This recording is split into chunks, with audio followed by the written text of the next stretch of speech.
Hello, what's up mga idols? Welcome back na naman ulit sa ating YouTube channel. For today's video mga idol, tuturuan ko kayo kung paano ba tanggalin ang watermark sa ating mga TikTok. So, yun guys, no? So, huwag kalimutang i-like at i-subscribe ang ating YouTube channel kung bago ka pa lang sa ating channel, Kenzo Vlog TV. At support niyo po ako mga idol. So, tara, simulan na natin ang ating tutorial.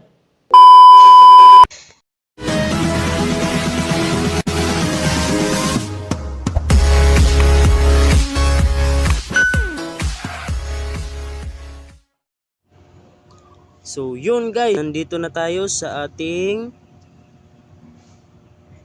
screen mga idol. So, tara, simulan na natin. So, punta tayo dito sa ating TikTok. Ang oras na gamitin to is Punta after tayo dito maligo sa at profile, bago po mga idol. At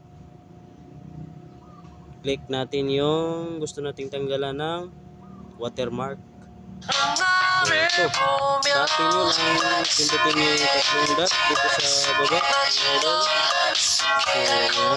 So, copy-link nyo dito. So, yan. Nakapy na. So, back natin. So, punta tayo sa Google. So, search natin is TikTok. Punta tayo dito sa is TikTok. So, paste natin dito mga idol. So, paste natin. So, yan. So, download natin. So, wait lang mga idol. Mahina ating signal mga idol. So, dito, pindutin natin yung without watermark. I-kiss natin. So, yan. Nagda-download na mga idol. Antayin lang natin. At, i-open natin. Punta tayo sa ating